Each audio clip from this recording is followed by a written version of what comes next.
네, 다음은 사단법인 4.16 세월호 참사 진상규명 및 안전사회 건설을 위한 피해자 가족협의회 장훈 운영위원장께서 주도자를 하시겠습니다.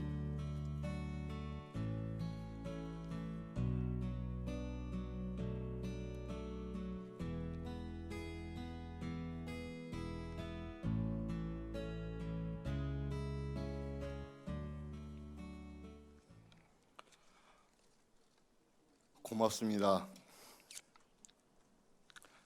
사단법인 4.16 세월호 참사 진상규명 및 안전사회 건설을 위한 피해자 가족협의회 운영위원장 단원고 2학년 8반 장준영 아빠 장훈입니다. 세월호 참사로 희생된 우리 아이들을 잊지 않고 기억하기 위해 5주기 기억식에 함께해 주신 모든 분들 고맙고 또 고맙습니다.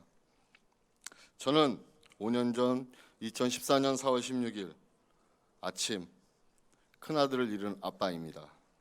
5년 전 그날 세상 그 무엇과도 바꿀 수 없는 소중한 아들, 딸, 가족, 친구를 잃은 피해자 가족협의회 대표입니다. 돌아보니 제 인생에서 가장 행복했던 시간은 1997년 우리 아이가 태어나고 2014년 4월 16일 내 곁을 떠나기 전까지 그 17년이었습니다. 그 끔찍한 날, 그날 이후 저는 지옥에서 살아왔습니다. 처음엔 진도체육관이, 팽목항이, 안산 장례식장이, 아이와 함께 살던 집이, 광화문이 지옥이었습니다. 지난 5년간 제 발이 닿은 곳은 모두 지옥이었습니다. 더 이상 내 아이를 볼 수도 만질 수도 안아줄 수도 없기 때문입니다. 제가 죽어 내 아이를 만날 때까지 저는 내내 지옥에서 살아야 될 겁니다. 사람들이 말합니다. 우리 아이들이 별이 되었다고. 따뜻하고 밝고 아름다운 곳에서 친구들과 행복하게 잘 지내고 있을 거라고 말합니다. 그랬으면 좋겠습니다. 정말 꼭 그랬으면 좋겠습니다. 참사 당시 그 끔찍했던 기억 모두 잊고 그저 마냥 행복했으면 좋겠습니다. 그런데 여러분, 4월이 되니 우리 가슴이 너무 아픕니다. 자꾸만 눈물이 납니다. 길을 걷다가 밥을 먹다가 잠을 자다가 자꾸 눈물이 나고 너무 가슴이 아파 숨을 쉬기가 정말 힘이 듭니다. 누가 그러더군요. 그럴 때가 우리 아이들이 다녀가는 거라고요. 그럴 겁니다. 내 아이도 내가 보고 싶을 겁니다. 우리 아이도 우리를 보고 싶고 만지고 싶고 안아주고 싶을 겁니다. 마지막 순간까지 우리에게 사랑한다, 보고 싶다, 미안하다 말했던 우리 아이들이 어떻게 우리를 잊겠습니까? 2014년 4월 16일 5년 전 그날 목숨보다 더 소중한 우리 아이들이 참혹하게 죽어가는 모습을 국민 모두가 두 눈으로 보았습니다. 국민 모두가 증인이며 목격자입니다. 2014년 4월 16일 오전 8시 48분 세월호가 기울기 시작한 후 단 한마디면 모두 살아 돌아올 수 있었습니다. 주변의 어선들도 대기하고 있었습니다. 해경이 제 시간에 대피하라고 승객 퇴선 명령만 내렸다면, 청와대가 영상 요구보다 먼저 승객 구조 명령을 내렸다면 우리 아이들은 모두 살아 돌아올 수 있었습니다. 구할 수 있을 때 구하라고 했다면 모두 살 수 있었습니다. 여러분, 누가 우리 아이들을 죽인 겁니까? 누가 304명의 국민을 죽인 겁니까? 내 자식이 내 눈앞에서 아무 죄 없이 죽었습니다. 그런데 우리는 내 자식을 죽인 살인자들을 처벌하지 못하고 있습니다. 살인자가 누구인지 아는데 그들을 처벌하지 못하고 있습니다. 세월호 참사의 범인이 목포 신항에 거치되어 있는 세월호입니까? 세월호 참사의 범인이 선원들 뿐입니까? 누가 우리 아이들을 구하지 않았습니까? 누가 아이들을 보호하지 않았습니까? 구하지도 보호하지도 않는다면 국가는 왜 존재하는 겁니까? 국민을 구하고 보호할 국가가 권력을 움켜쥔 자들이 죽였습니다. 해경 지휘부가 죽였습니다. 박근혜 청와대와 국가안보실이 죽였습니다.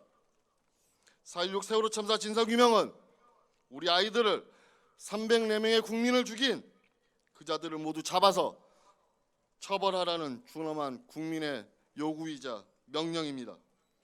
여기 오늘 이 자리에 대한민국을 이끌어가는 높은 분들 많이 와 계십니다.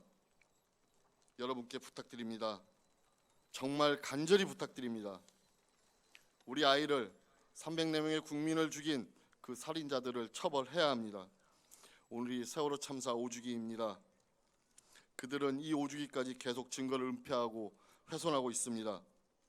6주기, 7주기가 되기 전에 제발 이들을 모두 잡아서 처벌할 수 있도록 모든 수단과 방법을 강구해 주십시오. 사회적 참사 특별조사위원회 조사와 더불어 전면 재수사하고 기소해서 그 살인자들을 모두 처벌해야 합니다. 저들은 무능, 무지, 무책임, 잘못된 관행 때문에 세월호가 침몰했고 무고한 304명이 죽었다고 합니다. 저들이 말하는 무능, 무지, 무책임, 잘못된 관행이 바로 적폐입니다. 그런데 그 무능, 무지, 무책임, 잘못된 관행은 처벌할 수 없다고 합니다. 적폐를 처벌할 수 없다고 합니다. 그래서 우리는 촛불을 들었습니다. 그들의 변명인 적폐를, 무능, 무지, 무책임, 잘못된 관행을 모두 청산하라고 1,700만 국민이 촛불을 들었습니다.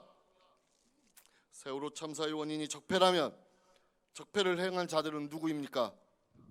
적폐를 용서하고 그 책임을 묻지 않는 자들은 누구입니까? 이들 중 누구도 처벌받지 않았습니다. 이들을 처벌할 수 없다면 처벌할 수 있는 법이라도 만들어서 처벌하는 것이 적폐청산입니다. 그것이 안전사회를 건설하는 길입니다. 중요한 또 한 가지, 안전사회 건설을 위해 선행되어야 할 일이 있습니다. 바로 4.16 생명안전공원을 바로 이곳에 세우는 것입니다. 세월호 참사 5주기가 되었습니다. 그런데 우리 아이들은 전국 11개 곳에 뿔뿔이 흩어져 있습니다. 마지막 순간까지도 친구들과 다 함께 탈출하기 위해서 국가와 어른들의 지시를 따라 질서 지켜 탈출하기 위해서 줄 서서 기다리는 우리 아이들입니다. 그랬던 우리 아이들을 그들은 침몰해가는 세월호 선내에 가둬두고 외면해 죽였습니다. 그런 불쌍하고 가엾은 우리 아이들이 지금 전국에 뿔뿔이 흩어져 있습니다. 가엾은 내 아이들을 모두 한 곳, 이곳 안산으로 모으고 이 땅에 다시는 세월호 참사와 같은 끔찍한 비극이 재발되어서는 안 된다는 선언을 해야 합니다. 그것이 4.16 생명안전공원 건설을 해야 되는 이유입니다. 1,700만 촛불 시민이 적폐를 청산하라는 준엄한 명령으로 지금 이 정부가 탄생했습니다. 빠른 시간 안에 세월호 참사의 주범들을 모두 처벌하고 생명안전공원을 건설하고 적폐의 주체들을 처벌할 수 있는 제도들을 만들어야 합니다. 5년 동안 우리 아이들을 잊지 않고 기억하고 함께 행동해 주신 국민 여러분 고맙습니다. 우리 유가족들은 우리 아이들을 죽인 살인자 처벌과 생명안전공원 건설로 별이 된 우리 아이들의 명예를 회복하겠습니다. 적폐행위자 모두를 처벌하여 이 땅을 새로운 안전국가로 만드는 그 길 앞에는 앞으로도 변함없이 앞장서겠습니다. 그 길에 언제까지고 함께해 주시길 바랍니다. 감사합니다.